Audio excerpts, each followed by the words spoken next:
Hello.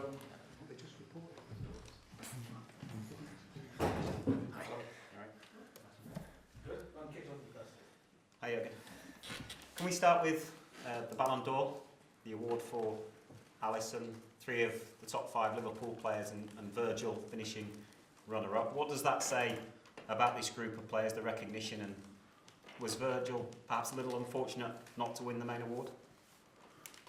I think I said everything about that what I had to say, to be honest. It's things like this, there are the decisions made by in this case by journalists, right? So that's how people see it. It's absolutely no problem, and I see it slightly different. I think it's normal that a lot of people see it slightly different.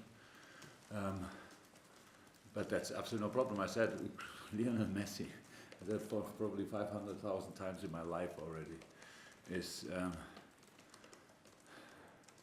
yeah, probably the best player I saw during my lifetime. That's how it is. And so very early in my life, Pelé, Franz Beckenbauer, so Diego Maradona, and then you see Lionel Messi more often and stuff like this. And I have no clue how the others would have played nowadays. Probably as well, pretty exceptional. But Lionel is here now, and he so won it 6 times, and now Cristiano 5 times. So, but the last season was actually, if you really go for only that season, then I cannot remember a more impressive season of a defender ever, honestly. So it would have been right as well if Virgil would have won it. Now I heard it was pretty close, that's how it was okay. What Virgil said afterwards is absolutely exactly how he is as a person, fantastic. So it's all said about that. And a group of players, we won the Champions League, we played an outstanding season, we got 97 points. It's normal that people see that as well, because we cannot do that with the outperforming players, and so I'm really happy for them. I was not sure 17 or so was Trent, if I'm right, or somewhere there. Who would have thought that 2-3 years ago? So it's nice, but it's last season. It's last season, so I think now pretty much all awards are done, and we can go for or the boys can go for a new awards if they want. Looking ahead to this game then, Marco Silva, your counterpart, is under intense pressure going into this. As a fellow manager, do you have a little bit of sympathy with him, and does it in some ways make this game even more difficult because Everton are scrapping for their lives towards the bottom of the table? First and foremost, of course I have sympathy for him. So I know how difficult the life of a manager can be, and but I think the last thing Marco needs now is that I feel kind of sorry for him. I don't. But I'm really on his side because I know about the job. So that's it. And I saw, for me, the most important game for the analyst was absolutely the last one against Leicester. And it was really close, and they were good, and they changed system, and that looked really well. Really well settled after maybe 1 week training with it. Looked really good. Caused Leicester a lot of problems. Had their chances. Had big. I mean, it was 1-1, I think. Moiskin had that really smart finish. Unfortunately for Everton, didn't go in the goal, or went in the goal, but that was an open game in a lot of moments. Of course, the dominant Leicester side, but that was good. In all other situations, that would be a positive sign. I'm not sure how Everton is seeing it, I don't know, but we expect Everton anyway at their best. This is the standout game for both teams during the season, and both teams always showed that and respected that, and so yeah, we have to make sure that we are ready. Pep Guardiola told us yesterday at his press conference that he won't be signing any players in January. Did that surprise you a little bit, that one of your main title rivals won't strengthen? Or is that January transfer window becoming more and more difficult for top clubs to recruit key players? Oh, I'm not here to speak about the Man City transfer window. Not surprised, I hear it now. First time, so am I surprised? No. But it's not important, and about us, it's always the same. We don't speak about it. We are pretty much always ready. If we can do something, what helps us, we try to do it. If not, then not. That's yeah. January window is maybe is it more difficult than the other window? Don't know. I think the summer window is meanwhile really difficult because of the different moments when it closes in Europe. Which we 100%. That's really that makes it really difficult, and we'll see how that will be in the future. But it looks like this window only that's a summer window only hurts the English clubs and doesn't help them. Because if you only can buy until a specific moment, but everybody else can buy until pretty much mid of the season, it's not cool. So, but that's not for the moment. So I didn't think about that at all. It's just, yeah, we will see. Jurgen, Everton 17th in the Premier League at the moment, 26 points behind yourselves. Are they found themselves a little bit unfortunate to be in the position that they're in at the moment? If they're unfortunate to be in a position.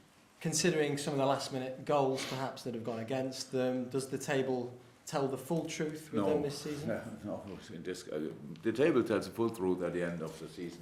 Not in that early stages, that's how it is. But come on, if you go through the Everton squad, then you would say, well, that's a really good squad, and nobody denies that, not Marco, nobody. It's just why it's not clicking 100% so far, I don't know really. Few really difficult injuries, especially the Gomes one. It's really difficult, and they had Delph was now injured, but he's maybe back, but very important player for them as well. So that's how it is. And then if you have if you have not a positive run, it must not even be a negative run. If you don't have a positive run, then these kind of things can always happen. A lot of pressure. Yeah, obviously Everton is a very ambitious club, rightly so. And if it doesn't go the right way, then the pressure increases pretty quick. That's the situation. But yeah, they are not the only ones in this situation. So this league is really difficult. It's really difficult for all of us, and we have to respect that, and that's what we do. We've touched on managers being under pressure. We've seen 3 sackings in the last couple of weeks. There are a few more managers in the Premier League under pressure at the moment. You obviously spent 7 years at Dortmund, 4 years here at Liverpool. Do you think managers are being given enough time in the Premier League? I personally, yes. That's how it is. In general, I don't know. I really can only speak about my situation, and obviously I've never felt in doubt, but that's maybe very comfortable. I have no clue why it was like this. But in general, it's, what can I say? If you are in the job, if you have the job like mine or the others in the Premier League, then there's pressure there. We have to deliver. That's how it is. And if it doesn't work out, then the manager has to try it somewhere else, and the club has to try it with somebody else. I think the most important thing that before you sign a manager as well is that the people who make the signing look for the right things, because out there are a lot of really good managers. So, but it needs to fit to the club. It needs to fit to the ambitions. That's how it is. Then everybody can be happy at the end. That's the truth as well. But in general, the pressure and the decisions are made too quick, of course. It's coming up too quick, the pressure, and the decisions are made too quick because of the people think they cannot reach a target anymore, are not patient enough. I don't know exactly, but it's, of course, that's the case. But I have no real idea about it because I was not in that situation so far, thank God. Jurgen, what was your reaction to the FA Cup third round draw last night? I didn't run through my living room and just celebrate. I was celebrating. Yeah, I think it's for both not exactly what you wish for. That you think, oh, wow, nice again. But I have no problem playing Everton. It's a big game. It's a great team, great club, big opponents. But yeah, it's for us the first round, for them as well. And then you play immediately. We are. Last year we had Chelsea, I think, in the same round. Was it Chelsea? Wolves away. Wolves away in FA Cup. Oh, sorry, I mixed up the cups. And when did we play Chelsea at home? Oops. We have, obviously we go always our way, I think, and that's our way. Obviously, we cannot change that. Yeah, but we have time. Until we have to prepare that Everton game. Now we prepare this Everton game, and hopefully we do the right things. And I just wondered, the way that the derby game was won last December at Anfield with Divic's goal, did that almost lay the foundations, or at least add another facet to this Liverpool team in terms of giving you the belief to keep going? And we didn't see it like that, to be honest. Sometimes, yes, a win can give you a boost for the next couple of weeks, but it wasn't that moment. It was just a moment. In this game, there happened a few really great things. I remember Joe Gomez saved the ball from the line in an incredible situation. So Everton was good that night, obviously, and it was an intense game. So there were a few winning moments, and then finally the very strange goal, of course, in my celebration, which I said sorry for, because I had to, and it was right, so will not happen again, and not even in a derby. But in that moment, yeah, it was a pretty cool moment. But that's for us obviously long ago, pretty much a year, and for them as well.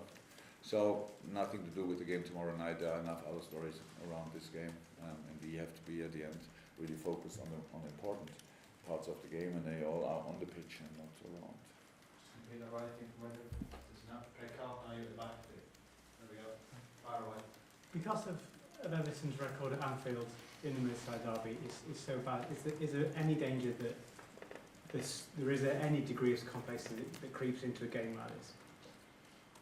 I didn't understand all the rest of what you said, but I know what you mean. Yeah. So yes, of course, that's always like this. Look, we don't have to speak about quality and quality differences and stuff like this. Are we in a better moment in the table? Yes, of course, that's obvious. But in a game itself, whichever team we would play who are in a much better moment than we are, for example, we would love to win, and if it's a derby, even more so.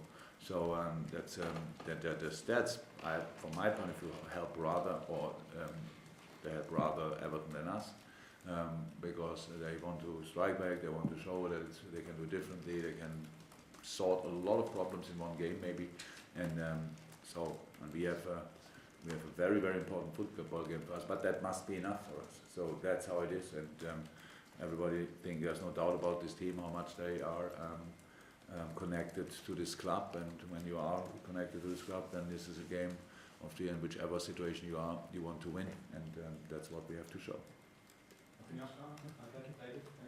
Jurgen, obviously a quick turnaround in games, any new knocks to contend with, and also are we any close to knowing how Joel Matip is getting along? Yeah, Joel needs a bit more time, so it's healing, but it's not exactly how we wished for, so we need a bit more time, so that will take a while, and the rest is fit. The long-term injury is not in, but all the others are fit and available. That's it. Neil, Richard, well enough, Neil. That's us, guys. Thank you.